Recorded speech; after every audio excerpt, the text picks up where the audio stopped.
Thank you, gentlemen. Let's talk judicial matters. New brooms, they say, sweep cleaner. Such as the quest of the new Chief Justice of Nigeria, CJN, Justice Kudirat Kekereekun, who has been tasked with the responsibility of defending independence of the judiciary.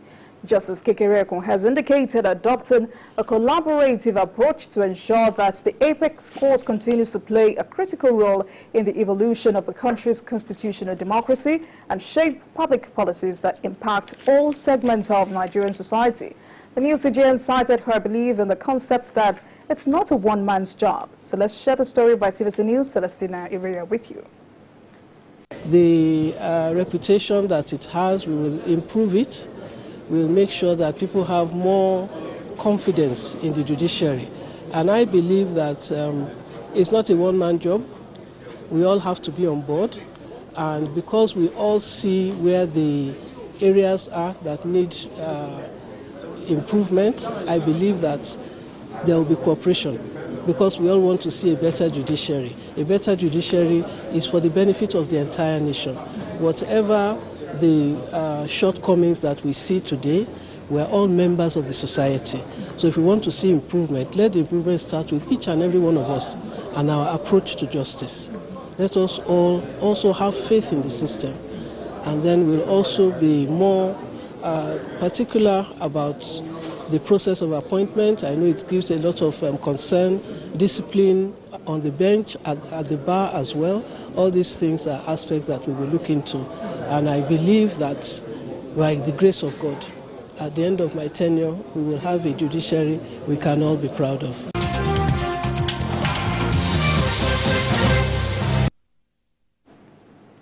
Adoye, we have a new CJN, Justice Kudirat Kekereekun, whose vision is to have a better judiciary, because the judiciary we have today is plagued by several challenges. I mean, we heard as you talked about discipline, questionable appointment processes. Yeah. For you, are these challenges insurmountable? Well, I think these are challenges that can be resolved. These are man-made problems, and we can also resolve these problems if we are determined. And I believe the single action of one person, can revolutionize the system. So we have to take her by our own words, by the mission she has set for herself, and also try to see in what way, how we can help her. Because an effective, fair, just judiciary is an ingredient that you need for democracy to strive. And looking at her background, I think she's really deserves the position that she occupies now. She started from Lagos State several years ago as magistrate 2, and then from there to Lagos High Court, and then came to the Court of Appeal, spent more than 9 years there, and then in the Supreme Court has spent more than 10 years. So, and she attended the University of Lagos and then had masters in law, the London School of Economics. So I think she has an impressive credential. And I think the ball is in her court. She has what it takes to be the chief CG of Nigeria. And I believe she has a very strong capacity to transform the judiciary. So we are waiting to see the signs, to see how to transform our knowledge, to impact our knowledge, to ensure that we have a better, more responsive, more pro-people judiciary, that we bring back the confidence of Nigerians. All right, Dikio, Justice Kekereekun has said this is not a one-man's job. Yeah. She said we all know the areas that need improvement, and that a better judiciary is for the benefit of the entire nation. She also said we all have to be on board. That means she's calling for support. She wants everyone to jump in and assist her in achieving her goal of giving us a better judiciary. She also said, let our approach to justice change and let us believe in the system. A situation in which once justice doesn't go our way, we start calling judges thieves, we start saying that they've taken money and all that. It's not an ideal situation. Justice will not always go one's way, because some of us get very emotional about justice. But the the justices of the Supreme Court and of the other courts will look at the position of the law and sometimes national interest, and then determine that, okay, let us do this. For example, people argued that the Supreme Court should have declined jurisdiction in the matter of the case brought by governors against the federal government over the Naira redesign. But invariably, the Supreme Court panel, led by Justice Inyang assumed jurisdiction and decided to hear that case. And in national interest, it gave its judgment that the validity of our currency, the old currency, should be extended by 6 months. So when President Tinubu got there, they also requested the court to extend the validity so that we can continue to use the old currency, I mean the old Naira notes, side by side the new Naira notes. So the judges would always look at the merit of a case, look at what the law says, and then look at national interests. But some of us will simply want to look at things our way, and we are in a season in which people are not even ready for a healthy argument. Once you don't agree with them, they start abusing you. You know, if you want to know the rate of lack of home training of Nigerians, get on social media. You see ill-bred people saying all kinds of things. Some talking about things that they know next to nothing about. I saw someone saying, oh, Tinubu has appointed another Yoruba man as a Yoruba person as a CJN. Although you know, those judges are referred to as men, not as women. So, is it Tinubu that appointed Kekereekun? The succession module is clear. It is the most senior person. Today now, if Kekereekun leaves that place, the person who is next to him is Inyang Okoro, JSC. That's the person next to her. Or if I have to use their policy, that's the person next to him. Because they call them Mr. Justice, even if you are a woman. So that's the person next to him. So it's not a case of somebody bringing, she's the next in line. But those ignorant people, they were already saying, oh, he's gone to bring a Yoruba person. So, and some of them, even if you want to enlighten them, they are not prepared. They want to die in their ignorance. So, we need to believe in the system. I agree with her. And a good citizen will respect the law, would abide by the judgment of the courts. Whether it favors you or it doesn't favor you, you abide by the judgment of the court.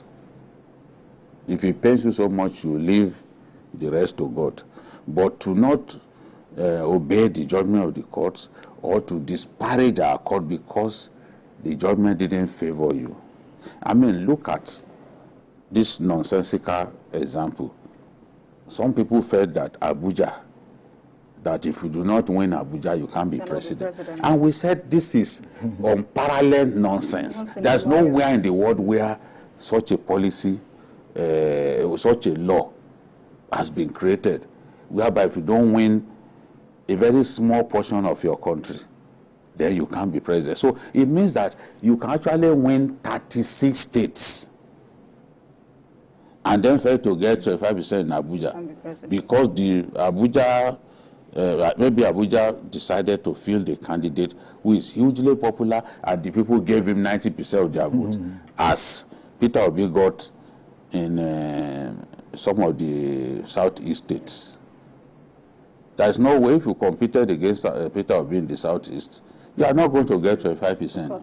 So if somebody was that strong too, and the people decided to vote for him, they saw their own blood on the ballot and voted for him, and the rest of the candidates, none of them could get 25% in Abuja. So it's only that person who got 25% in Abuja alone that become. Do they sometimes reason the way when they think, the way they think? Do they think at all? I mean, because there's no constructive reasoning in imagining that a very small portion. Abuja is just a very small portion of our country, just like Lagos. And then you say that if somebody doesn't win, they can't be president. How did we come to this banal, this level of reasoning? And they were not prepared to listen. Even when the Supreme Court gave that judgment, they were still calling it miscarriage of justice. Because somebody didn't get 25%. What is in Abuja? What is in Abuja? Federal Capital Territory. Oh, because it's Federal Capital Territory, the rest of Nigeria does not matter. I mean, their votes are more special than ours. And the people over there, they go around with two heads. Abuja people, they go around, do they go around with two heads? I go to Abuja a lot. I don't see people going around with two heads. Yeah? So, this is it. So, and you see, especially in a highly politicized season, people will abuse judges. People will say all kinds of things. But I want to give Justice Kekere Ekun the benefit of the doubt. That's new. Huh? Abusing judges because of election, that's new. I mean, social media, it's a lot of, social media has encouraged people to hear their views the way they like. In the past, even if they had disagreement, they won't go to the extent that they are going now. It went so bad, it was that bad that some people were even posting pictures of judges of the family and demanding, yes, and even pictures of their children after they lost. I just hope nothing like what happened in 2023 happens again in our country, because people really went too far. People who could not engage their reasoning faculty effectively and went as far as going to defense headquarters to beg the army to take over. These children, do they know what it means to be under military rule? These guys, do they know what it means? Yeah, some of them were not born during military rule. How old are some of them? Some of the boys who talk like they know everything. When were they born? Some of us are lucky to be alive. Under military rule. Are lucky to be alive. I talked about a friend of mine. When the Guardian was proscribed, they had to come and work at the news, and they sent him to work with me in Kano as my deputy. When he heard that they came to pick me, and I was just a shade lucky. Because the people who came to pick me, thanks, I wasn't on TV, so they didn't know what my face looked like. Okay. They were talking to my secretary, and I walked past them, walked into the inner room, opened the back door, entered Kura Market in Kano, and from there, I landed in Jos. Wow. So that colleague of mine, when he heard what happened, he left without even his shoes. He left his shoes behind. These people don't know anything. You are begging the military. I wish they can just have it a little bit. So the freedoms that they have now, using the internet and abusing people, those freedoms will be taken away. Things will be stopped. Look at the Nigerian who went to Rwanda. I thought Rwanda was like Nigeria, where you can abuse your leaders anyhow. He went to Rwanda.